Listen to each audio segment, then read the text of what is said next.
حقوق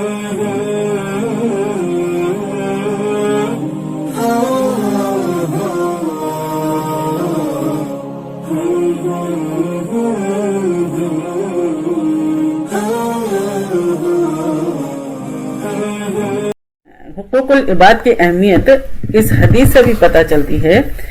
رسول اللہ صلی اللہ علیہ وسلم نے ایک مرتبہ صحابہ کرام سے پوچھا، تم جانتے ہو میری امت کا مفلس کون ہے؟ صحابہ نے جواب دیا، اللہ کے رسول، مفلس وہ شخص ہے جس کے پاس درہم و دینار نہ ہو۔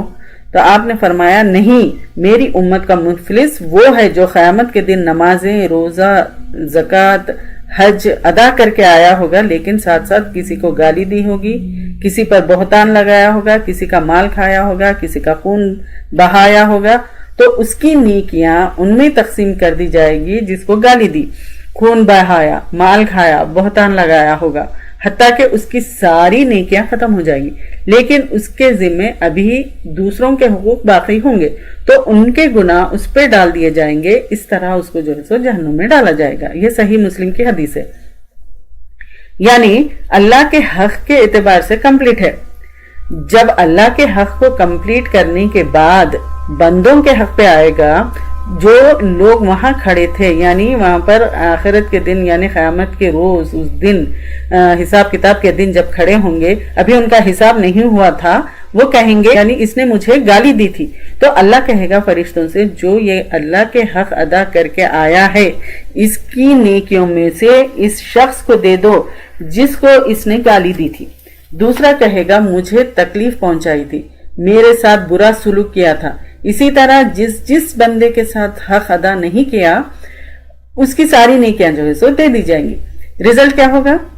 فرشتے آ کر کہیں گے، اللہ اس کی ساری نیکیاں ختم ہو گئی، تو اللہ تعالیٰ کہے گا، اب دوسروں کے حق باقی ہے، ان کے گناہ اس کے سر پر اٹھا کے ڈال دو۔ پھر جو ہے سو وہ اٹھا کے منہ کے بل گھسیٹتا ہوا جہنم میں ڈالا جائے گا، صرف بندوں کے حق مارنے کی وجہ سے۔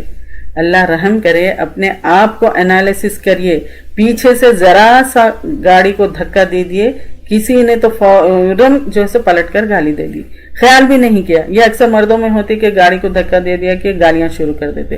عورتیں بھی کچھ کم نہیں ہیں، عورتیں بھی اگر بے خیالی میں کوئی دھکا دے دے تو چلو اب اس کو اتنا کوسنا شروع کر دیتے۔ ایسا نہیں کرنا چاہیے۔ آپ صلی اللہ علیہ وسلم نے فرمایا، قیامت کے دن اہل حقوق کو اس کے حقوق دلائے جائیں گے۔ مسلم کی حدیث ہے یہ۔ اس سے لیسن ہم کو کیا لینا ہے؟ حقوق العباد کے گناہ نمازیں پڑھنے سے، حج کرنے سے یا روزے رکھ لینے سے بھی نہیں معاف ہوتے۔ یاد رکھیں، ان گناہوں کی معافی ہی نہیں، تلافی ہی کرنی ہوگی۔ اس حدیث سے اندازہ لگایا جا سکتا ہے کہ نماز، روزے اور دوسرے عبادت کے ساتھ ساتھ حقوق العباد کی ادائیگی بھی کتنی ضروری ہے۔ یاد رکھیے، ساری دنیا کا مال و دولت بھی دے کر ایک نیکی نہیں خریدی جا سکتی۔ یاد رکھیے اس چیز کو، ہم نے بڑا معمولی سمجھا کہ بندوں کے حق کو، اس کو نہ ادا کرنے سے ہماری عبادتیں بھی ضائع ہو سکتی ہیں۔ اگر آپ کو ہمارے لیکچرز پسند آ رہے ہیں تو یوٹیوب پر لائک اور سبسکرائب ضرور کریں۔